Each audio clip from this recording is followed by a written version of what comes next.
Parisen Fashion Weeka dagoen bezala, hemen Amaiurren hartzaile dugu, urtero bezala, egun ederra gaurkoa, eguraldia bikaina, jendea hurbiltzen hasi da, eta dena prest dago, gazteak beren zerbeza eskuan, Amaiurtarrak bestondorekin, atzo zopak zirelako, turistak beren kamerekin eta Jurassic Parkean bezala, hemen flipatzen lau hanka dituzten izaki arraro hoiekin, eta xaharrak beren makila eskuan, solasean, erraten dugun bezala, dena prest, hemen Amaiurren, 500. urteurren honetan, gure sustraiak eta gure etorkizuneko fruituak zein diren ezagutzen.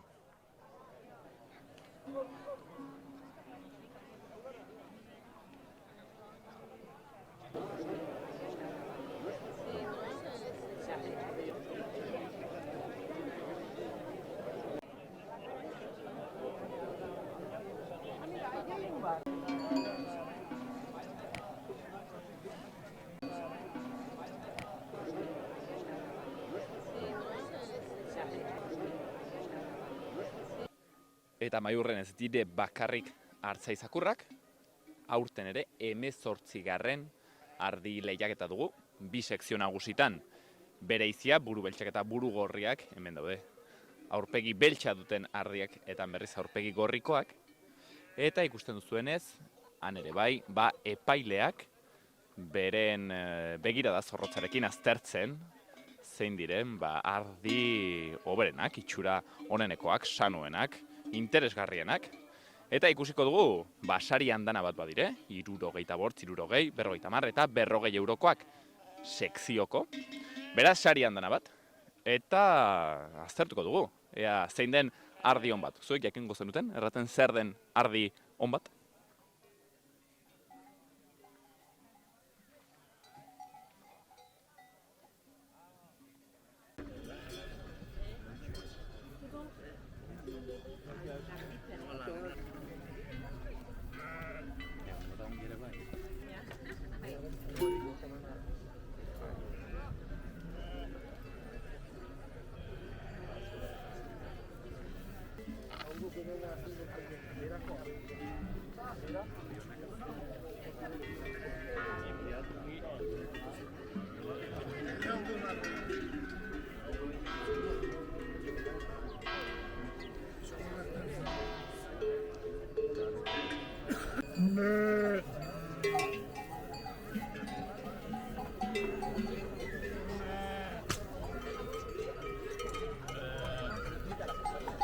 Eta ez du adarrik, adun moztue? Edo da aurpegi gorrikoak? Bueno, Santiago horrekin adarrekin hori gabia. Obieda gabia, que no hay vasco. Obieda,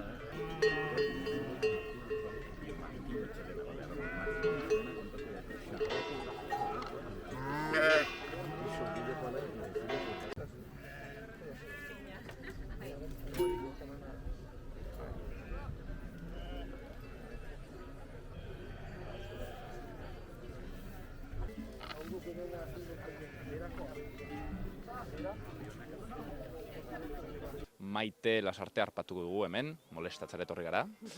Bera gaurko egunean epaile lanetan. Maite, zertan fijatu behar da, zer begiratu behar da? Pixket jakiteko zer den ardion bat, aharion bat? Bueno, kasu honetan Amaiurko txapelketa morfologiako txapelketa bada. Beraz, begiratzen duguna da lotearen morfologia besterik ez da. Ez da ekoizpenean oinarritzen den txapelketa, baizik eta ardiaren morfologia eta latxaren estandarra betetzeaz aparte, zein den ederragoa edo politagoa arraza horren barruan konsideratzen denean, ez? Hor, nola ardien kasuan loteak aurkezten diren, hor ere oso garrantzitsua da lotearen homogeneidadea. Denek antzekoak izatea. Eta horren barruan ardie hortzonak izatea, aplomoak edo ibiltzea ongi zapaltzea, gorputza ederra izatea, kolorea ere homogenoa izatea, mutur beltzen kasutan mantxa txuriketa ez izatea, eta pixka bat hori dena, artilea, hankak, besoak, hortzak, burue, adarrak, hori da, morfologia. Maite, ardi eder bat kasu honetan, ardi on bat ere bai da? Gauza berdina da, lotuta joten dire? Ez, ona ni aslanan lan egiten dut ez niretako ardi on bada, ekoizpenean, ongi ematen duena, ez? Eta hortan esan nahi dut, esne kantitate asko ematen duena, grasa eta proteina esnean ere ona dena, errape morfologia ona duenak, longebidadea duena, hori dena betetzen duena ardi on bada niretzat. Orduan, kasu honetan hori ez da baloratzen, baina argi dago ere ardi bat morfologikoki polita izatea eta edertasunak ere bere balioa daukela. Belai ederrak egiteko ere bai, eta hartzainak ere konten egoteko, zergatik ez. Adarren kasuan, adarrak adibidez, ez dakit, aldeko zerbait dira edo kontrakoa, zeren adarrak igual ez dakit ez, kolpea ematen aldio hartzaiari, agian ez dakit ez, pentsu emateko eta komplikatzen dio.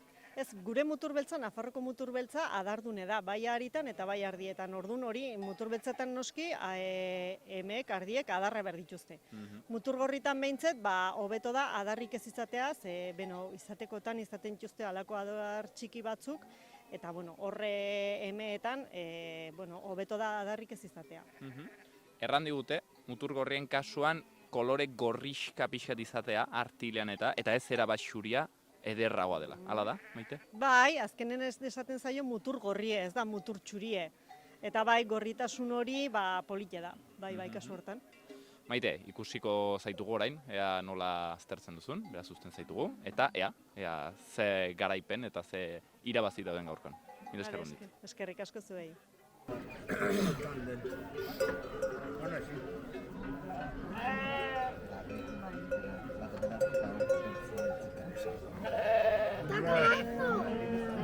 ¿Quiere cantatzen dena? Está haciendo cagar las dos.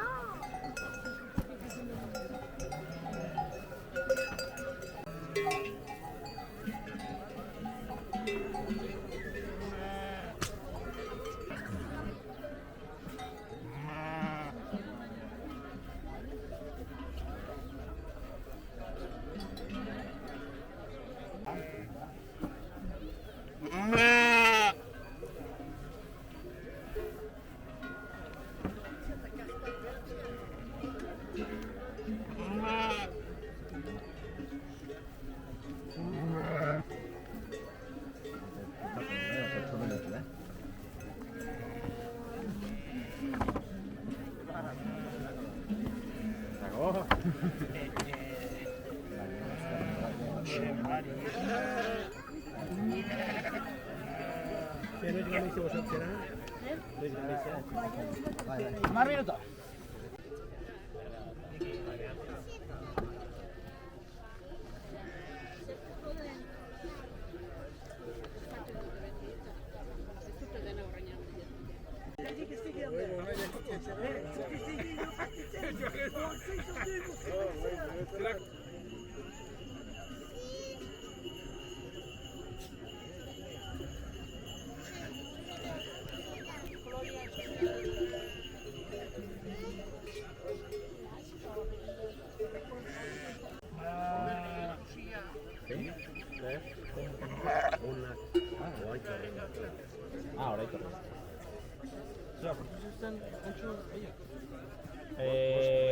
Hostia, pues... ¿ves? Bueno, ahí me escucho eso.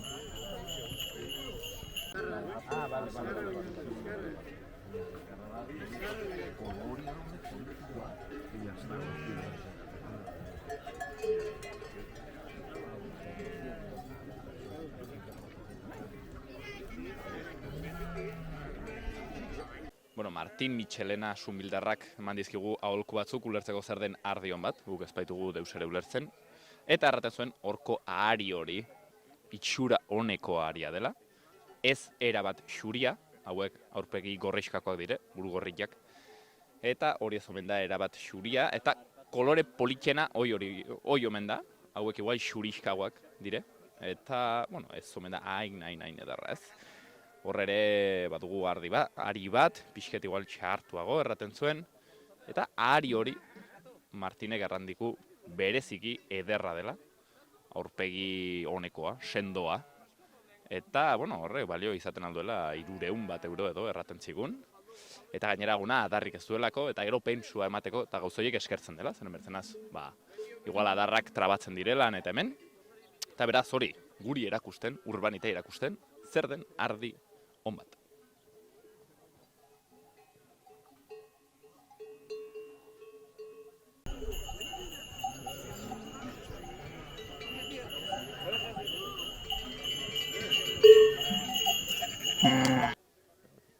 Nik uste ahari honek baduela Xaloako zuzendariak baino malaletxe gehiago.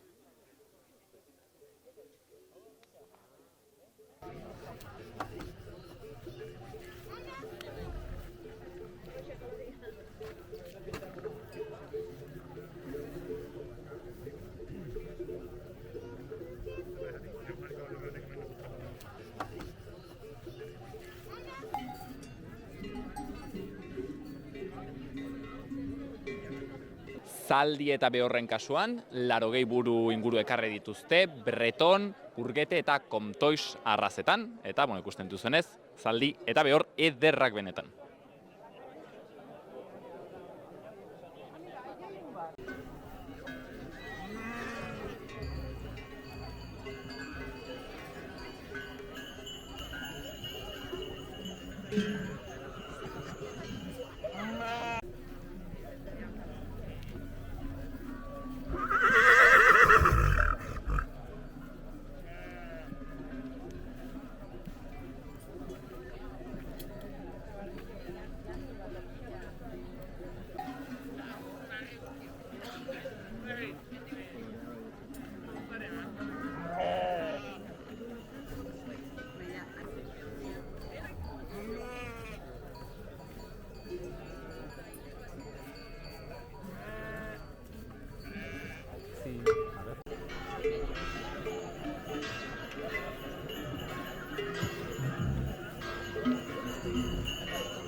Después de quién va, después de quién voy. ¿Quieres ella? Vale. Dale. Arre, ¿le doy con el palo? No le des. Es que si no, no arrea. Te mata. ¿Quieres esto no, Nadia? Voy a montar. Hostia, a ver si yo también. Hijo de puta. Algo ahí, no sé.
Eta aurten ere, lehen da biziko aldiz, zerbait berria, 30 Pirenaika behi buru ekarri dituzte.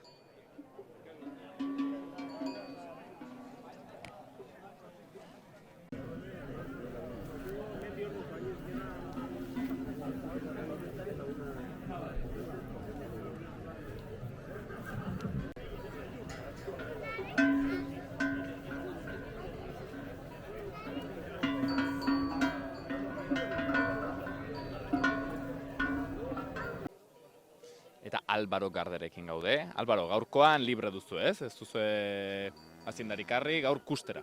Hoixe, aurten deskanso eta pixket guztera aspaldiko partez ere behiak eta ardik eta zaldiek. Normalki hartzen duzu, unet ere bai, behiak? Pues egierran unet ez ditugu karri zen. Aurten bai konbidatu zakutela, baino gauza batzungatik ezin izan dugu karri eta Eta nada. Eta, bueno, ez dakit, ze haziendak usten duzu edo, ez dakit. Gu ulertzen ez dugu nendako, Albaro, pixket zertan fijatuko zinen zu, jakiteko, bueno, ez dakit, behi eder bat den. Bueno, behi Pirenaikek duten ezaugarri politenetako bat, edo guri benpin gehien deitzen dakuna izaten da, beren burue.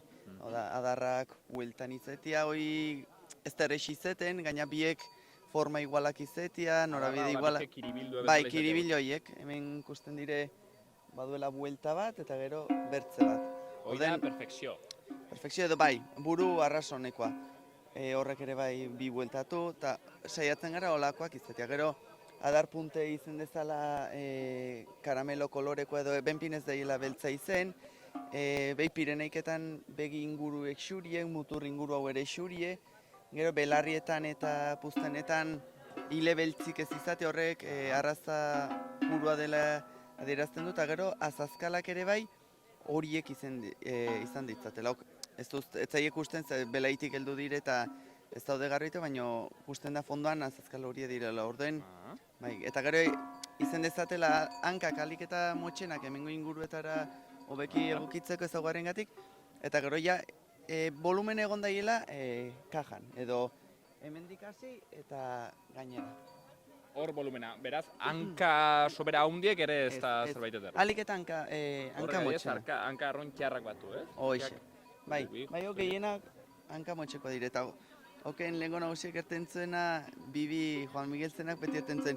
Azpitik alik eta haize gutxien pasto daiela, beti hori ertentzen. Eta gero adibidez, buru handia izatea, hoi baloratzen da, hazienda hobia, bueno, senduago dela, ez, handiago dela. Nola, buruen tamainoen? Burue bera handiago, bai. Ez, guk bilatzen dugu buruek izan daitezela alik eta txikierrena edo bai. Arrisku eragozteko? Edertasunen gatik. Edertasun kontuen gatik. Bai, da behi Pirenaiken bertze ezaugarrietako bat. Gero ere izan dezatela, erderaz grupa erten da euskaraz ez dit, baina han justo gibelian dauden bi ezurrek alik eta zabalen, horrek erran nahi du, behiak erditzerako orduen, aratxea aixago atrako dela. Beraz, emankorrago, printzipioz, ez? Bai. Edo aixago arazo gutiago izan. Hoixe, gero izan daitezela xuxenak, besuen gainetik eta erranduten grupa hartaraino ez dezala izen elaka. Behi handietan, beti izaten da azkenean luzere behietan edo ardietan. Etxeko bi gazarrak bezala behitik gaten direla. Hoixe, pues izen daiela alik eta xuxena. Puzten oilarra izen dezala pixket goiti, dire detaliak. Lehiaketen eta gauzeik hartzen dire. Eta gero behian jarrera erranen dugu mansuago izetea edo ere baloratzen da lehiaketetan ez? Bai, lehiaketetan bai. Bai, azkenean, kuste izan bezala hemen loti hau gorkoa, bertze lote arrasonak dire, eta ordein lehiaketa batean puntuatu behar duzuleik, edo lehenbiziko bortzak aukeratu behar duzuleik, fijatu arrazara detaile txiki-txikietan. Eta unitzetan... Egoten delako maila hundie, eta detailetan dago... Azkenek urtetan nahi ez, Elizondoko lehiaketa hortan sekulako maila agertu izan da, gaina urtetik urtera hobetzen daien. Ordein, lehenengo bortzak zuretako izaten aldire orden batean eta niretako bertzean. Azkenean da gustuen eta detaile txikien arabera. Eta didez, auto honen artean duda duzula, lehenbizkoa eta bigarna, eta ibiltzen zaitzu arrasongi, eta betzea pixketo gatxo, azkenean hau da saritzen duzune. Beti, egon bardu detaile bat? Detailen bat, bai, zerbait aukeratzeko.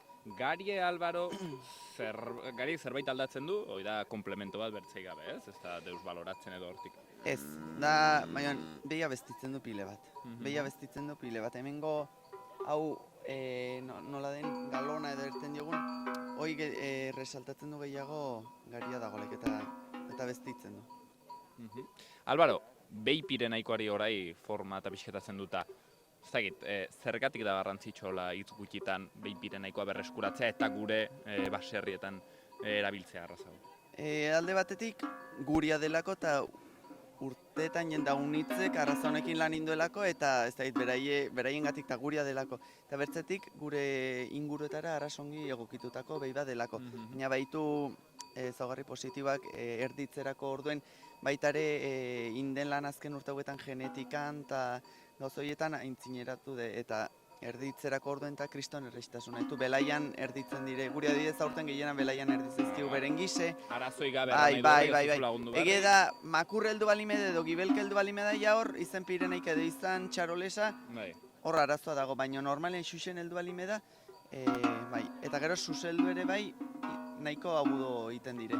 Bai, urtea, behi Pireneiko haunitzetan urtea baino lehen erditzen zaizu. Orduen, hoi balore arras ona da. Eta gero, aragitako eta esnetako pixket tarteko zerbait da, olako mix bat errango genuke. Bai, ez dire deizten normalian behi hauek, dire ez. Haue dire aratxeak azteko. Bai, gainera behi hauek tugunean normalean egoten dire gehien bat kanpoan edo, neguen barnean. Ez ditugu oitzen deiztera eta gozoietara. Ordeen ez dire hortako ibiltzen. Eta gero baita erazten zinun ongi egokitua daudela, eta kaso, pentsatzen dut Albaro, ez dakit, torkizunean ere, urakin igual arazoak izaten aldire, belarren eta belaien emankortasunarekin, akaso, behi Pirenaiko bat, hobe egokituko da aldaketa horietara, ez dakit, bertze arraza batzuk baino? Pues, segurazki bai, baina, erranet urik ez duen azien da malo. Bai, ure da printzipala. Behiok, aratxik gabe daudele, balime da zarpa idorra belaietan, eta balimeute idorra izentare, salbatzen dire, eta ongi aguantatzen dute. Hoi bai, aratxak errapean balimeute, behar dute muturretik gehiago man, azkenean aratxek txupetzen de bere baitare. Baina behi antzu edo behi librea dena zarpa idorrakin eta ongi aguantatzen du.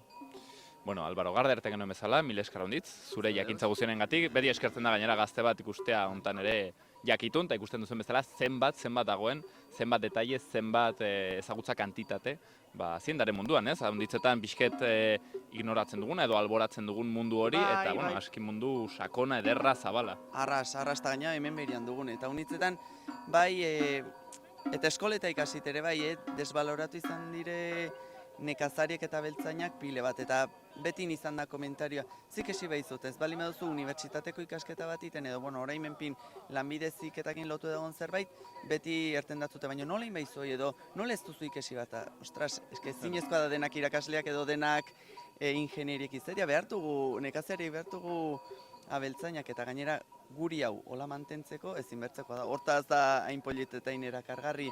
Orduen, nik uste hor, guk gure burutik irakasleok ere txip aldaketan manbar dugule, eta erten dakutenean ikasleek esken nik ez dut ikasi nahi, nik hau nahi dut.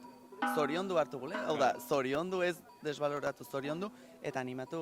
Haunditz izanen duelako gainera ikesteko, ez da ez du ikesi barko du. Ez du ikesi barko, karrera bat edo prestigioa duten zerbait.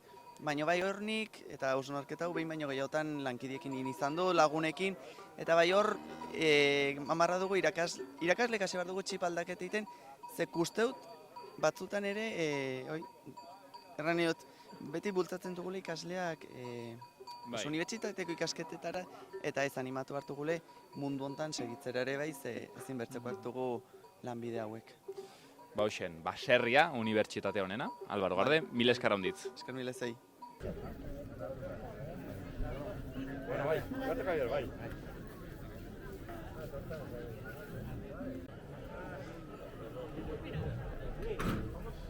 Eta Albaro gerraten zigunaren aditik ikuslehendako galdera bat. Zer da garrantzitsuago gaur egun? Ingelesa ikastea edo behien horroak ulertzea?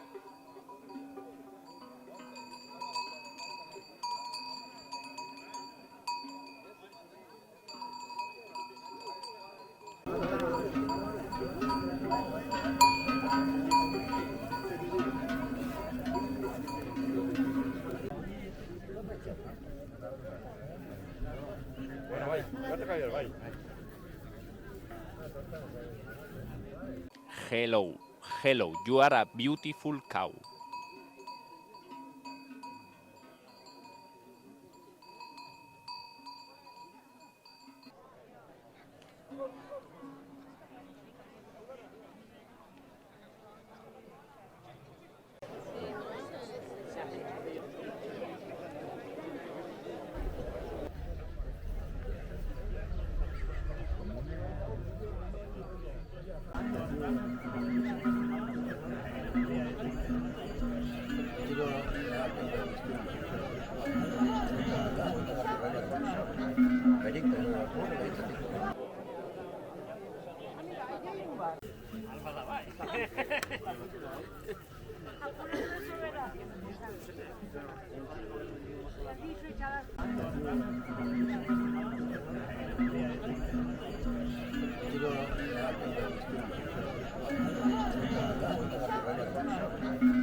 Eta hortzen ardiak eta hau xaloako sekzioa.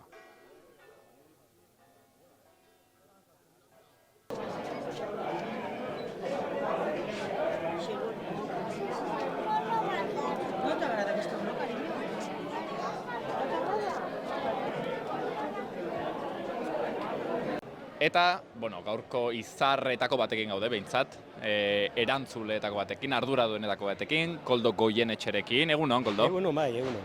Bueno, mil esker xaloari kasu pixketa egiteagatik, 62 urte, 20ekin hasita, bueno, ez dakit, konten oraindik ere? Bai, konten. Zuein eskerra handiz maten dute, nola egiten duzen hau ondok usteko ere, jendeak usteko, eta nola daien gauze. Bueno, 20 urtekin hasi ziren, okerrezpanago, anibildi naiz irakurtzen zerbait ere. Ez, hasi nintzen, 56 urte baitut hain nintzela, eta baitut irudite boz. Hasi nintzen 19 urtekin. 19 urtekin. Ojo, 19 urtekin ez dakit zerbaitez enteratzen nintzen, eta Koldo ja... 56 urte baitut organizatzen. 56 urte oketan, haunditz aldatu da, orai behiratzen badugu oraiko argazki eta xerakoa, haundiz diferentzia? Lehenbiziko 25 urteak intzien zakur konkursoak garek. Eta 25 urte bete zirelaik, pentsatu ginen, jaket 25 urte betetugun, inbehar dugu behiek eta ardiak. Eta gero hasi ginen sartzen begorrak, gero hasi ginen sartzen burgete begorrak, uste batez burgete eta bestean bretonak, eta uste nindu dena batean. Behie, hemengo begorrak, bretonak, kurstua, ardiek dena baten nindu. Ja, urrengoa zer izenen da, ez dakit kortzuak edo zerbait sartu arke duzu. Ez, izetekotan izine gauze bera, gehiokin, baina gauze bera. Hemengo gauze nahi du kontrolatu, hemengo gauzek. Koldo, eta hala ere, konten, lehenbiziko uste dut edizioetan ere ja jende andana bat horri zen, baina gaur behinpin, jende pile bat badago hemen. Pila bat da, eta heldude, haunitze jende bai ikusten du karreteran esperoan dagoela sartzeko herrira. Zer uste duzu izaten dela jendeak gehien maite duena edo, bueno, hartzaien igual, ez, zakurren lehiaketa da zaunena, baina, bueno, goizeko giro hau ere erakargarri. Hartzaien lehiaketa atxaldean da, eta gero, erran behar da, jende hauniz torriet, nik uste begorrak ere gatzen duen jende hauniz. Begorrak, eta gero, hemen ere artesauek, denete bada, eta gero nenbora eralakoa dugu. Ez dugu behar handik, ez dugu gurik. Guriekin ez datotzen da, behar handikin ere jende izitzen da. Gaur euraldia proposa hortako. Ezkinen hogeik eskatzen da. Hoixen da. Koldo, zer du zailtasun gehien edo lan gehien hemen antolatzeko orduen? Badakit, edizioak ituta jazten zatela buru ematen, urrengo aldi, urrengoa urtekoa pentsatzen, zer da lan gehien duena? Ez, urren bihar azten, ni azten ez, urte berrik eta basten dile gazten pixket, antolatzen zer behar den, baina ez da, ni naiz antolatzelia, baina herri guziek gibiletik launtzen, erran behar da, eskertu behar da, horko zelan horiek eisten, gauztxelak iten, herri guziek gibiletik dela. Eta ez da antolatzea bakarrik, gero behar da gauza honizten, eta horretan launtzen du herri guziek. Amaiurko herri gainera aurten, ez dakit, bereziki lanpetu ibili da, hemen 8.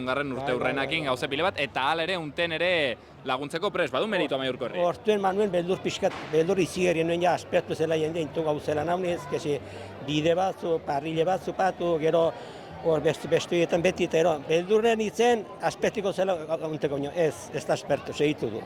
Eta Amaiurtarrak... Aspertu egizin dira igual, baina segitzen. Igual beldurrez, Koldo, zuri beldurrez edo.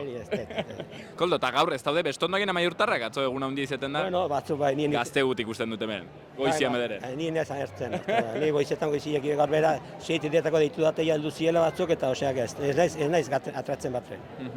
Aurten Koldo gainera erranduzu bertze berrikuntza bat, behiena, ez dakit, beti ere burei bueltaka, saiatzen hemen zerbait kartzen berrie hobetzen, ezta? Ba, eta problema da sosa behar dela. Eta dene patu hartzei eta kalkuletu inbertuzu kalkulak. Aitzinean egiten du liburuzko bat atra, propagandakin, ojo osoa patzeute, 950 euro, erdi 240 euro, eta kuarto bat 100 euro. Eta, bueno, horrekin atratzen du suspendio, lanin behar da, konsegitzeko diru ere. Horrek izaten du igual buru hauste eta lan gehien. Niretako bai. Lehenokoak mantenditzen dira frakoize, baina harpatu behar die, gu baten gara gauze goratuz, behar dugu patrozinio dugu harpatu. Koldo, gaurko egunez gozatzeko aukera ere izaten duzu edo pixke eta arduretu ibiltzen zara kezkekin buruen? Orain nik uste gozatzeko denen, nik segitzeko beste pare batek zarkun konkurso oraia, nik gozatzen dut urakitzekin. Eta Koldo, zure, ez dakit, gaurko eguneko, ez dakit, momentu xarmantena gehien gustatzen zaizuna hola, ez dakit, zure bihotzean toki bet baduena, zen izaten alda? Neri, jendeak ustia. Hoi den ere ilusiorik ondiena, jende jauniz guztia. Eta konten gatia, gauzea izatea ongi organizatu, eta nik uste ali atrako den, eta hoi den eta importanteena. Eta jendea konten gatia. Bai. Zertaz da, Koldo, eta honekin egiten datzut azkeneko galdera, zertaz da garrantzitsue olako besta bat itia, haziendak hartzeunet, artisauak, bertako produktuak, bertako oiturak, zertaz da garrantzitsue gaur egon mundu unten, badugula ez dakizan bat, sare sozialak eta seriak eta telebistek eta... Zertaz badu olako garrantzia olako zerbait antolatzen? Ez da laboraria uniz bada, eski hemen sartzen da jendea uniz iparraldetik, iparralde bada laboraria uniz, pero bada gauza uniz gusteko, eta bueno, ez dakit, eta jende gustura tortzen da, bai. Pero zakur konkursua, erran behar da, goizen bari bedu jende uniz, seinale da, atxaldean ere izin dugule jende poliki konkursua. Hemen ez bada jendeik, hau, ezkinuelaik hau zakur konkursua izan arraz jauzten, baina goizekoekin hasi garelaik, turiste tortzen da Gipuzko aldetik, eta hemen bazkaldu, eta ero gaten di konkursora, baina konkursora bakarrik izan arraz jauzten. Izan dire urte pixka zaiak hortan? Bai. Jautxik ginen gu launetaraino, eta horrela 3 urte pandemia ikurtean, 1.200 lauman gintu konkursuan. Bai. 1.000 laun ziren entradakin, baina 14 urte behitikoa dena debalde da. Eta ero, sartzen da uniz gonbietu, gero hartzaine, behen launek eta historio, 1.200 laun pasaba zen. Eta egonak ginen launetara jautxik, bai. Olako, ez dakit, egunek Euskal Herrian ere hainbertze ez dakit izanen diren, unek badu behintzat, ez dakit, ez, haitze bat eta sauna. Une du, sauna. inderik handiena du zakurrek. Ez dute dena, olako zakur konkursoek ez dela. Ez egementugu zakur klase guzietak, eta zazpi provintzatako txapeldun guziek egementugu. Eta horre du inderik handienak hartzen duena, zakur konkursoak, orai, lehen ezkinuen egiten naparrakekin bakari, baina bai, denak ditu txapeldun guziek. Txapeldun guziek. Eta hiendak hori bai, gaurko egune garrantzitsua da. Hiendako ez, denen nahi dute torri. Bai, Denen nahi dute torri. Baina iten da luze iten da. Nork irabaziko du aurten, Ordonoztarrak, Oteiza? Ez dakit, naparrako txapelduna da. Ja suertio de, eta hemen guada, eta ojala bibazten badu. Koldo, zaila da. zuk ere parte hartu izan duzu urtetan? Ez. Bat ere. Baitu txakurre baina. Orai hasi barko zara? Ez. Badu lana nahiko ez. Horrekin. Bai. Koldo, 56 urtez antolatute, zenba gehiago? Alden eta gehien? Ez dakit. Ja segitzen duen. Igual erran dute askide ez dakit. Kusiko du. Gaurko egunakin behintzat ez du maten. Jende pile bat, giro ederra. Ongi atratzen delek animo ematen du berez. Hoixen da, eta eropena guztia. Ez dakit, kusiko du. Koldo Goienetxe, gaurko antolatzailea 56 urtez antolatzen, gaurko egunaren bihotza, mila esker handitz eta gozatu gaurko eguna, ez Koldo? Mila esker zuei, toztegatik eta erakustegatik gauzok.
Eta Maia Iturririarekin gaude, Ualdeko baserriko jabearekin, arduradunarekin.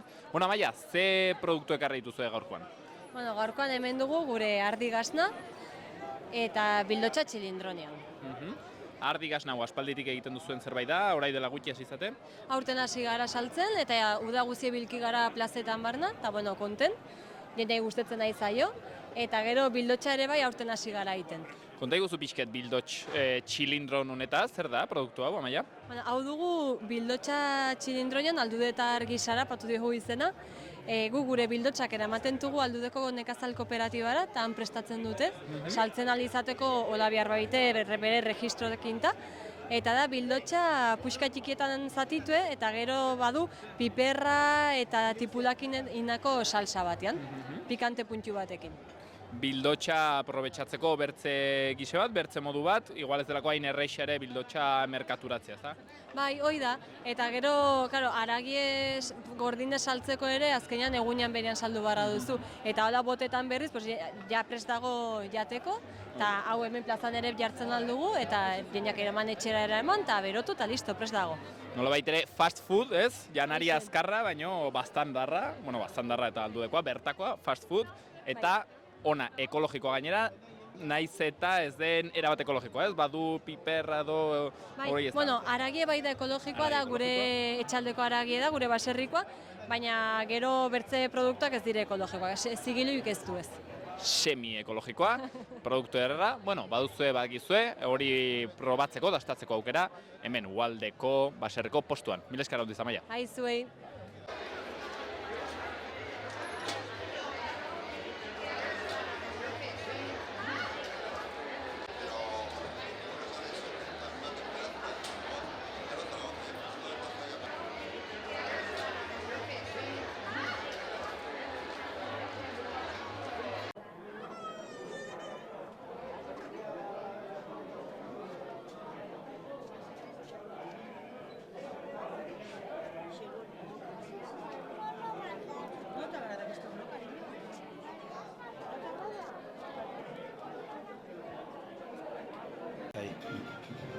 Bueno.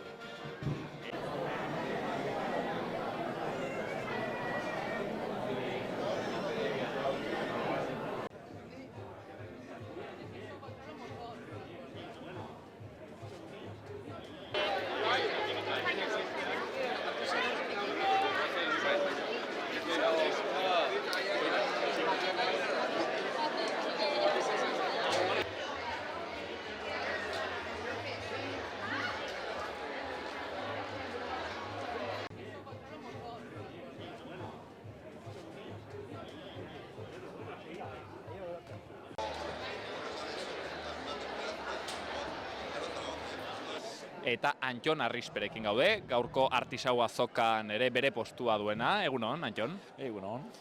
Antxon, ama ur, ongi errandut? Bai, ala bai. Baztango lehendabiziko artisau zerbeza. Bai, bueno, horrela profesionalki aterata, bai, barekit bertze batzuk eginten zutela elkartean eta holan, baina profesionalki, bai, ni naiz lehenbizikoa. Bueno, baztandarrak orduen zorionak daude, garagardoa, bertako garagardoa dute. Antxon, nola hasi zinen burutazio honekin? Ba, bueno, rugby munduan badakizue hori garagardoa aski ongi, aski haunitz kontsumatzen dugu. Garrantzitsua, hirugarren denboran, ez? Hori da. Lagunak egiteko garagardoa ezin bertzen. Hori da, eta ba hori, lagun batek eman zidan ideia, uste nuen proiektu hori, ba hori ongi pikatzen zitzaiola Baztan eta Maiur bezalako toki bati, eta handik abiatu nintzen. Hasieran izan zen lagun arteko gauza bat, batez ere hori rugby markoan edo horan, inguruan, eta azkenean ba hori paso aurratsa eman dut aurrera, ba hori ogibidea bezala ateratzeko. Ogibidea, garagarrerekin kasuretan. Antxon, Amaiurren ekoizten den garagardoa da. Bai, hori da. Bai, Amaiurren egiten dut dana, prozesu guztia, kozinatu eta gero fermentazioa egiten dugu hemen, eta enbotellatu, etiketak eskuz ezari ere, dana egiten dugu hemen. Hemen artisau. Produktoa, hau da materia prima, garagarra, lupuloa, gauza hauek, nondik etortzen dire, oraingoz behintzat? Bai, hasiera baten, hori, ekartzen dut momentuz Belgikatik materia prima guztia, eta han bada enpresa garagardo egile artesauak hornitzen dituena, oso handia dena, eta gero onartu behar da ere Belgikarak aski onak dire garagardo gintzan, beraz, badute materia prima oso ona, eta gainera, hau da nik ezagutzen duen materia prima, orain arte landu dudan materia prima. Baina gustatuko litzaidake, etorkizun labur baten edo, epe holan hartain labur edo ertain baten bertako produktuekin lan egitea, eta badakit ja eskolarian lupulo ekologikoa non aurkitu, Getarri eta Igeldo aldean. Orain falta zait malta ekologikoa aurkitzea, ez dakit, hemen Nafarroan, nire erritmoa, nahi nuke nire erritmoa izatea eskolaria. Antxon, oraingoz ez da ekologikoa, Garagardoa? Bai, ekologikoa da. Bai, zertifikazioa oraindik ez dut, hortaz etiketatan logoa ez da agertzen, baina tramiteetan dago, baina bai, osagai guztiak gire ekologikoak. Baztango Garagardoa eta ekologikoa gainera. Antxon, konta iguzu pixkat, zer du berezia, ez dakit, zapore aldetik edo zure zerbezak, ez dakit, identifikatzen alko genuke zerbaitekin? Bueno, bai, nire estiloa da estilo belgikara, eranen nuke. Gero konturatu nintzen, egoaldean Garagardo gehienek bazutela lupulo haunitz eta mikastasun puntu hori beti, estilo guztietan aurkitzen zela. Eta hortaz, hautatu nuen bertze estilo bat, erabat ezberdina egitea, belgikar estilo hori, nik maite dudan estiloa.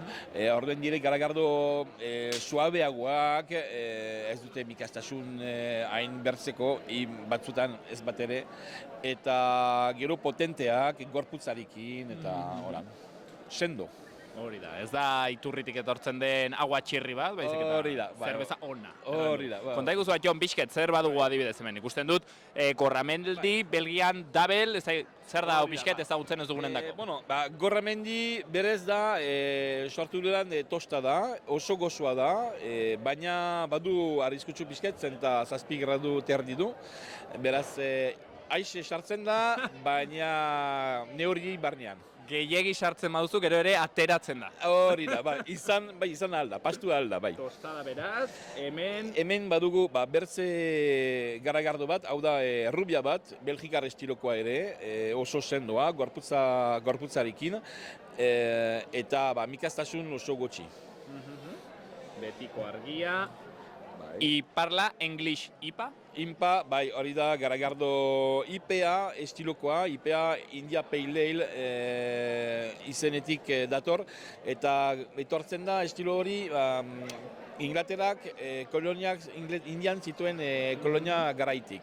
Eta zenta Inglaterratik bidaltzen zituzten Garagardoak Indiara, kolonietara, eta lupuloa konservante natural denez, kargatzen zuten lupuluarekin hauniz, irauntzeko bidaia itsasontzian Inglaterratik Indiaraino, eta hortik ateratzen estilo hori. Orden da, lupuluarekin oso kargatua den Garagardo bat, mikastasun handikoa eta saporea aski pronunziatua.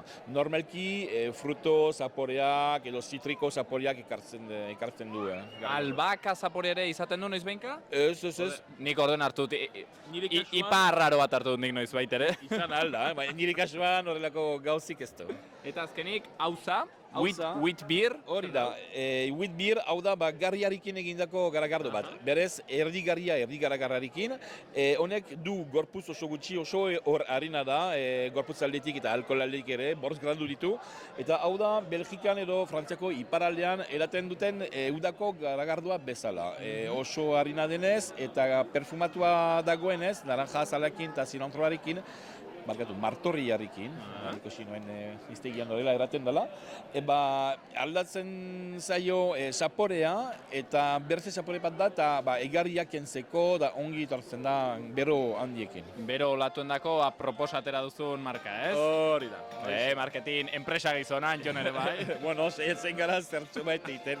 Batez ere nire asmoa zen, sortu ditudan Garagardo guztiekin, zapore araz ezberdinak sortu, eta horrela denok aurkitu dezagun gure gustuko Garagardoa, hori, nire gama. Antxon errandu bezala, 10 Garagardoarekin, izen gainera aski eder horrekin. Bueno, Antxon, 500 urte pasatu dira, eta hor Amaiurko gazteluan egon ziren euskaldun horiek, 500 euskaldun horiei, erraten aldigu 500 urteren ondotik, badugula euskal Garagardoa, hemen Amaiurren. Hori da, bai. Arro egoteko zerbait, ez? Gaztelua galdu genuen, baina orain badugu gure Garagardoa. Baina gutxienez badugu irariak konsolatzeko. Ez dugu naziorik, baina badugu Garagardoa. Antxon, mil esker handitz. Mil esker zuei. Bueno, eta guk ere zerbeza bat hartuko dugu, xaloaren dieten barnean sartzen delako.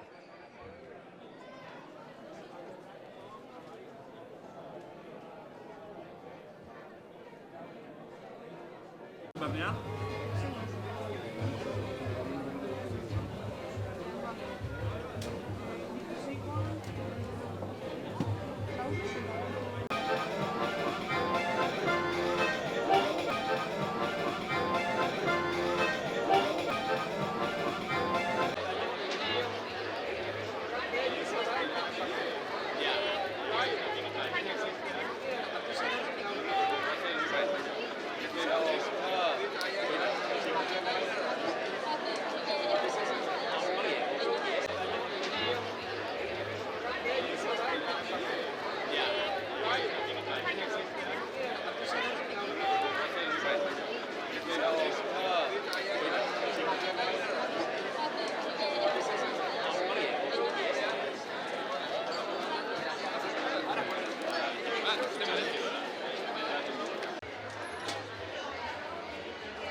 Xabi Arrastorekin gaude, bertze artisau postu batean, hemen Irular mermeladak, Xabi egunon. Egunon. Bueno, hurbiltzen bagara honat, zer aurkituko dugu, zer berezitasun baute mermelada hauek? Bueno, pues etxen indako mermeladak direla, artesanoak eta bai. Eta, bueno, ezagit, zein da gehien gomendatuko zenuen zaporea, hola, ni hurbiltzen manaiz, eta ezagit ze zapore hartu, zein da zure gustokoena? Bueno, nire gustokoena hemen gustu guztiendako batu ginek, ez? Hortako badire hainbertze mota, eta, bueno, gustokoena, pues, bakoitzai gustatzen zaiona. Neri adibidez, bai aranako bie, albarikokea, maragurie, ez dakit, edozein, sukaldatzeko ere tipu leonjoekin, pikiluana, ez dakit, igual zuri gustatzen zaizune, niri zaita inbeste gustatzen, eta alrebez, ez? Neri dena gustatzen zaizki, Xabi, hoi seguro. Gainera, mermelada hauek gehiago, oiniken. Xabi, mermelada hauek nola ekoizten dire? Iruritan ekoizten dire? Bai, obradoria iruiten dugu, gamioan, iruiteko plazan ondoan, eta, bueno, pues nola ekoiztu, pues, frute handitz o alden guzi eben pinetxeko ibiltzen dugu, jendiak azkenean hoi biletzen baitu, eta, bueno, karo, maraguri eta olako batzuk berriz erosi behar izeten dugu, bastango eguraldiek eta bastangoa... Ez da maraguri zalea. Ez, bueno, pixke biltzeko bai, baina hainbertziteko ez, eta, bueno, aldena txekoa eta aldena erosiz. Da, bastango mango mermelada bada? Mango oiniken ez, mango ez. Bueno, igual klima... Bai, baina mango ez. Igual klima aldaketakin hasiko zate, mangoa batzen hemendik edo. Ez haitu diritzen. Bueno, kusiko dugu, a ber, hemen baduzue, beraz, mermelada ederrak. Bileskarra hondi, Xabi. Venga, zuei, aio.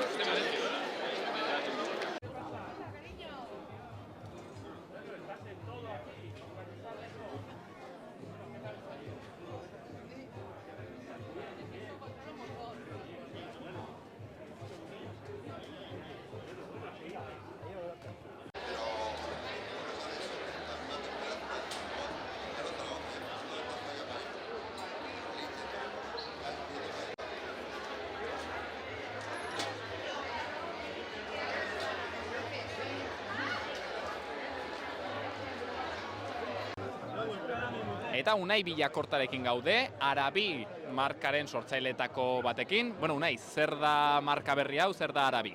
Bueno, Arabi da marka berri bat hemen Baztanen sortua. Arropa algodoi organikoarekin egindako arropa da, eta euskal atxotitzak erabiltzen ditu. Bai? Orduan bizkat helburua gure baloreak, euskal baloreak transmititzea, eta zaintzea hori dena. Organikoa izan da eta bertakoa hori bultzatu nahi dugu. Bertako produktu bat, baditugu adiez artisau azoka unten handana bat, ez, gasnak baditugu bertakoa garagardo ere, eta bueno, zergatik ez, arropare bai, ez? Hori da gure helburua, orain dela hilabete eskaz hasi gara kamisetak egiten, eta emaitza oso politak eta jendearen erantzunak oso positiboak. Arabi, marka berria, nik ere gaur ezagutu dut, bueno, hilabete eskaiz duena, hasten da ibilbidea, ikusiko dugu, aber nora joaten den, Unai, zorte on. Bale, mi esker.